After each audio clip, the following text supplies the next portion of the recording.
Good morning. Welcome back. You're still watching Daybreak on this 15th day of July 2024. Like I told you, I have the Deputy Speaker of the National Assembly, Gladys Bose. Good morning. Good morning. It's been a while. Yes. Where have you been?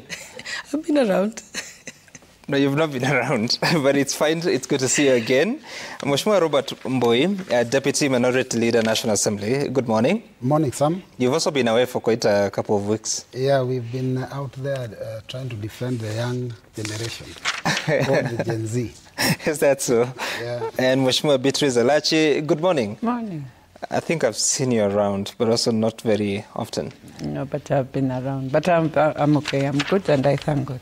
Great. Good to see you. Now, this morning we're waking up to the stories on the Daily Nation in police theories on City Quarry deaths. Of course, so far, the numbers that you can confirm is that 9 bodies have been retrieved and several body parts, also recovered. I think it's about 12 of them. And the investigations are continuing to determine the identity of the bodies, but also to establish what exactly is happening in that part of the city. You see that 2 more bodies were fished out of the Quarry dump site yesterday. Even as Sub-Detective Mohammed Amin said his officers are looking at various hypotheses, including the involvement of a serial killer, rogue medical practitioner, and cult activities, since the victims, all women, were killed in a similar fashion and bodies dumped at the same spot. And there's another story on the Standard. Islam yet to come to terms with Quarry murders. DCI boss says the nature of the injuries on the bodies recovered so far point to an organized gang, but villagers say it is police. And I want us to begin there with you, Mheshimiwa Beatrice Alachi, on what exactly is going on in the city and if you're happy with the response, but also the investigations that are being promised. Well, thank you very much. First of all, let me just send my condolences to many of Nairobians who I think have gone through a rough time ever since the floods, and so many effects coming in. But then also just saying that many of them are women, and you know, in this country we have a very bad habit. Women are just like, they are nobodies. Women, when they are killed, nobody bothers about that. For the first, when we started talking about femicide and all that, nobody has ever been serious when you find women are dead. So it's the most sad part in our country that we just look at it. I saw how the bodies were just being turned around, and I'm asking myself, when did we change as Kenya to become like Wazungus? But even Muzungus are better with their bodies. As we are worse, yet Africans were the most people who respected dead bodies. We never used to joke with it because we would say it's the spirit is still there. And we would find it very tough for you to even face a dead body. And so you'll want to cover it, to give it its dignity. But now where we have reached, even dignity is gone. I mean, we are looking at it just like the way you can look at garbage. And people are just there taking photos. I want to plead out there. When you find ukipata mili, jambo la kwanza, kama kina mama wako hapo, funika na shuka jamani. Na musikubali watu kuchukua. Yes, I know it's in a Quarry where they're removing the bodies. And by the way, the police should not say that the bodies should not be removed. You should let, if young people have agreed to remove, let them go deeper, because that Quarry of Mukuru is deep, very deep. And maybe you'll find bodies, not even for now, bodies that have been there. And let's just remove first all of them, and then let us ask ourselves. I mean, we have done, Shakahola came, and we just did like this as a country, you know? Now this is another thing that is not very kind, it's not good, it's very sad in the eyes of God. Very sad that we are joking. We have made a human being to become like an animal, a chicken, where we just chinja, tupa. No, it can't be like this. It can't be that it is young people who are removing the body, Sam. How I wish even just government to send the right people to remove the bodies, put the bodies in the right bags, and then send the bodies so that the pathologists can tell us what really happened to these girls or to men and women who will be found there. Yeah. All right, Mheshimiwa Mbui, such devastating news happening in the neighborhood within the city. Like she says, you find a young man who has been featured in our news last night and also this morning is one of the lead persons in responding there. What does it say about our response efforts? But what are your thoughts around this issue? Yeah, thank you. Some also, allow me to also pass my condolence message to those families that are affected. It's unfortunate, Sam, that most likely a lot of the families whose loved ones were thrown, killed, slaughtered like chicken, packed in bags and thrown in that quarry, are not even aware that it's their families, because there's a lot of missing Kenyans. You know, in police stations, there are OB reports of missing Kenyans. People are lost because some have been abducted by the police, others possibly by criminal gangs. We don't know, but it's quite an unfortunate situation. Listening to the DCI and the IG of police, I was surprised because they didn't give a comment to the public that was going to make the public comfortable with what is happening.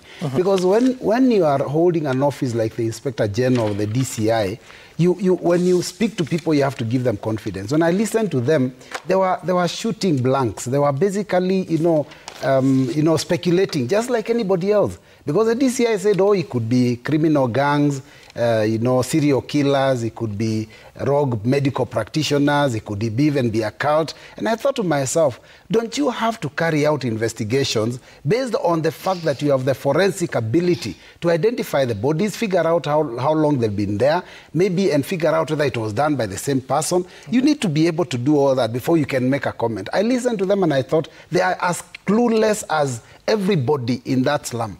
And I thought to myself, those are the people given the responsibility of being able to investigate. I felt that they've really given us a raw deal.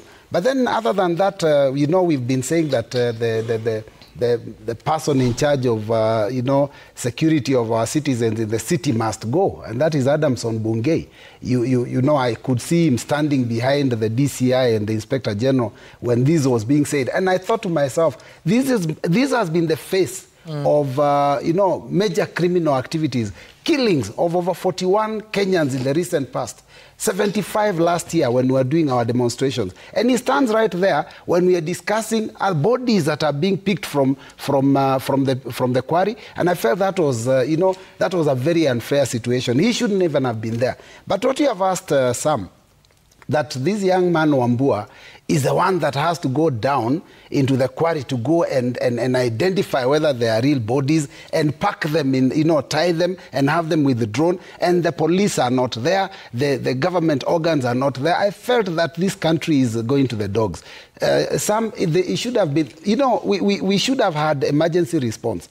If we cannot retrieve bodies, we require a young man who lives in a single room, who probably doesn't have a regular job and has to do this for a living. If that is the kind of person we are depending on as a country to retrieve bodies, so far he has retrieved 9 bodies in 13 sacks. And within those 13 sacks, there are around 12 other body parts. That means there could be another 14 other people that have also died, and maybe their bodies are also there. If that is the kind of country we are in, then I think we are headed in the wrong direction. I believe that when we identified that there was a problem like that, the state organs should have moved into, with quick speed to provide the right people, whether the military, or the Navy, or whatever it is. You remember some years ago, a lady and her children perished in the ferry. The car got into the water and sank. And it took, I don't know how many days of divers from Kenya Navy and our systems to try and get the bodies. But eventually we had to borrow, I think, experts from, is it South Africa, who came within a day and they managed to do that. I think as a country, we need to have serious You're talking about the Likoni ferry? Yes, the Likoni ferry. I was there. The experts from that foreign country, they actually didn't manage. It was still the Kenya Defence Forces. They took longer, but they eventually retrieved the vessel. But it took the intervention of it actually took the experts from outside to come and help us to be able to carry out that activity. It had taken very many days and we were not moving. Okay. There was a Swedish citizen who came, but I think after just one afternoon he left. But never mind. Mheshimiwa Deputy Speaker, what are your thoughts about this issue? And at a time that, was it last year or the year before, there was Shakahola massacre, I think it was last year, and the probe has been termed by the High Court as unconstitutional. What are your thoughts about this particular one, and what do we need to do to ensure that the investigations really bear fruit and people that are responsible are held to account? I think the happenings in Quarry is a tragedy. And I mourn with the families of the deceased persons. My heart goes out to them. But it also begins to tell us we need to question our systems and the workings of our police officers, because it comes out clearly that other bodies have been found in that same dump site previously.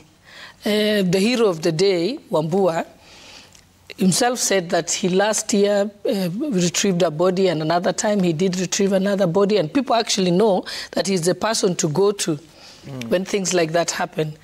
So first of all, the question we should be asking the police officers commanding that area station to account to Kenyans that after the first time a body was reported, the first thing they should have known that this is an area that criminals can use to dump people's bodies. So first of all, they should have secured the area so that people cannot access it. So first of all, there's a lapse by our security teams. And that is a question that we are going to be asking the police to come and answer. Right. And I think in Parliament we shall be summoning them to come and explain that. So this is not something that happened overnight. It has been a known site. And on that matter, I think the police should hire Wambua, actually, because he's definitely an asset. He's very professional and has a skill that seems that nobody else has. Another issue that we need to that comes out as a lesson from what has transpired is the fact that so many people can be missing and there hasn't been a robust way of ensuring that we report it. So it seems like the police are working in silos, so that somebody reports in this police station, that police station, but there isn't a collated way of saying the following people are missing. And so we have to get a robust system of ensuring that we are very vigilant as families to report any person missing. And the quicker the police act, the more chances that you can find the person before they are actually killed. In the US, you see, they have what they call the Amber Alert. If any child is missing, anybody who lives in the neighborhood receives an Amber Alert on their phone to say so-and-so is missing. So we must get a system like that. We must split our areas and then be able to report when anyone is missing, so that because it seems like the families desperately go to the police station and the police put it in the occurrence book, but nothing comes out of that. So there is an element of inefficiency with the police. And I always say when something like this, tragedy like this happens, it's an opportunity for us to be able to correct the systems that we have. And in this digital world, there's ways of reporting it. And I want to tell families, you always, if someone even if you're supposed to come home in the evening and doesn't come home in the evening, I think it's just the right thing to be. The police must take that very seriously, especially with someone who's known that you know they would go and be back home in the evening and so on. So we need vigilance by the citizenry, but also the police must stop being very. I don't know what to call it. They're very inefficient. I've reported things to the police. And every time you report to them, they just write it down. But they don't have that spirit of excellence to follow it up, to do the research and so on. So even just that the public were already surrounding the area, and then the police came after. It should have been the police there on the site immediately. And it should be a place that they should have been coming every day during their patrols, because they already know that it is a sensitive, sensitive site. But it should be fenced off and secured, because it's obviously a place that people can use to hide kill people and throw them there. All right. And of course, we're waiting to hear from the authorities in as far as the progress in getting into the depth of that matter. Now, something else happened yesterday. I think it was at 8 p.m. The Energy, Petroleum and Regulatory Authority